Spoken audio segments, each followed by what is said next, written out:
Story number 3, the Blindside controversy. It's crazy. It's crazy. Stuff is still happening out there in these Hollywood, in these NFL, in these TMZ related streets. And this one, Theo, I'm gonna let you take the reins on it because you're much more connected to this world than I am. What we got? Man, how do you not know about The Blind Side, man? I That was was blindsided. Michael Lewis, right? He was the guy that wrote The Big Short. He's a big time author. He takes complex stories and make them into like narrative books that make sense about finance, sports, business. So he wrote Liar's Poker. He wrote The Big Short. He's Okay, actually okay, that guy. going to write a book on Sam Bankman-Fried about the FTX debacle. So he's been around forever, right? This guy, he used to be an investment banker. So he wrote a book in, I think it was 2007 called The Blind Side it was about the evolution of the sport of football and how quarterbacks have become so important in football that a role that was basically a non-existent role, which was the left tackle, offensive line, has become more and more important. So much so that people started to draft offensive linemen more so than they did running backs or things that in football that would be more important, you think. But because that blind side protection for the quarterback was so important, because guess what? Most quarterbacks are right-handed. They're looking right hand. They're not going to see the Right, right. blind side, right? You need somebody big to protect them. If not, quarterback is out, and that's going to mess up your season. So the evolution of this kind of new kind of offensive lineman evolved, and of that, he came up with this interesting story about Michael Orr, who was a young black man who grew up without him. His mother was on drugs, and so it was a nice story about a family, the Tuleys, who were white, who basically, quote unquote, adopted him and helped him get through his plight. So he become an All-American in college and eventually get drafted by the NFL. So heartwarming story, right? You got sports, you got race, you got all great things. It was so good that they made a movie about it starring Sandra Bullock in 2009, where she won her first Oscar for playing the mother in that role. So that's the story, right? It was a big thing. I'm surprised you probably heard about it, you just forgot about it, but it was this big thing. And it's also the whole white savior complex, but we'll get into that another day. So anyway, so that was the thing. It won Oscars, it's a big movie, big book, all that.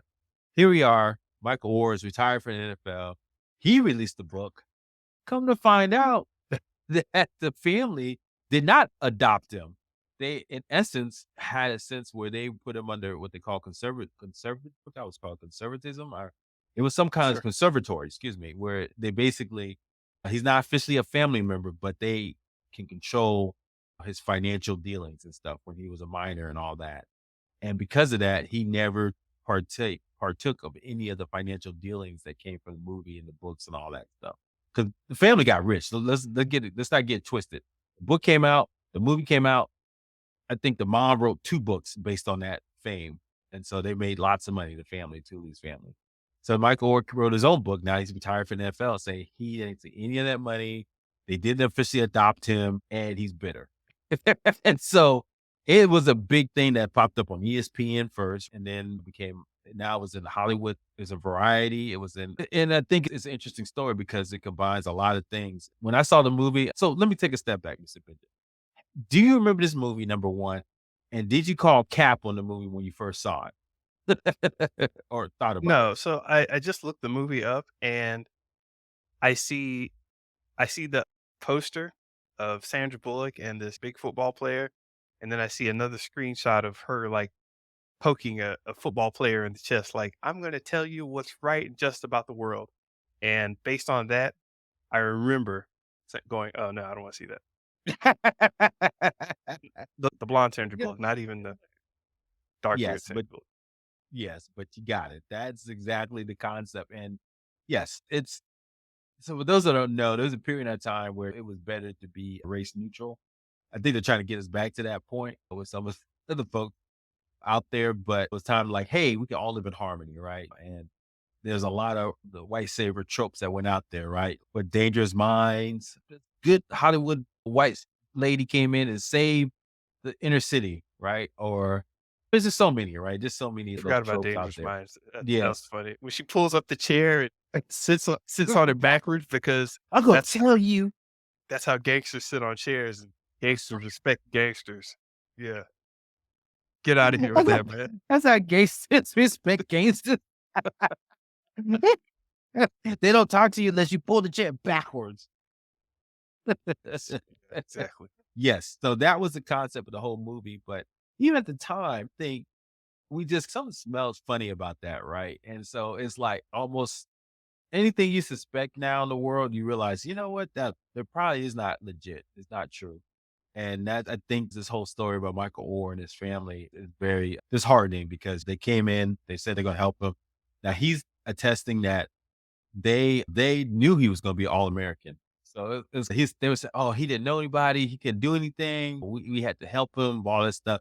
He said, "Yeah, they helped him," but he said, "Look, he was on his way to be an All-American. He didn't need their help like that." Or I think he was like 18 or 17, about to be 18. So it wasn't like he had nothing going on. He also said that they portrayed him pretty dumb in the movie, and that kind of affected his money and his bread in the NFL Mm. because they thought he couldn't read playbooks because of the movie. They said it did more harm than good. But at the Jeez. time, he didn't say anything about it because it was doing well for the family, and he was just starting his NFL career. He didn't want to make no rhyme or reason. So yeah, it's a big old thing. The family they finally admitted that it does smell a little bit suspicious because you tell the kid he didn't know no better. He said, "Oh, we're going to adopt you." I'm sure they probably said something like that, but then they didn't officially adopt you. It doesn't seem like they were genuine in their affection for him, and that's Mm. something I think maybe was hurting him more than anything. I think we need a remake of that movie. What we're gonna call it? The woke side. The broke woke. Yeah, the broke world, man. So anyway, Alright. I think the reason why I brought it up is because it does intersect the three things: race, sports, and Hollywood that is about America. And everything we thought that was good about that movie, even back then, we always suspected something about it. Found out that we were right and that we shouldn't have watched it. And Mr. Benja, you did a good job. So congratulations to you. Kudos to you, Mr. Benja. You saw that coming, what, Hey, 20 years ago. hey, man, I'm starting to get better at reading, posters like Ouija boards, man. You just carefully, slowly bring your hand over a poster, and you're like, "Nah, this ain't right. I'm not watching." Don't mess with that. Don't mess with that witchcraft. Exactly.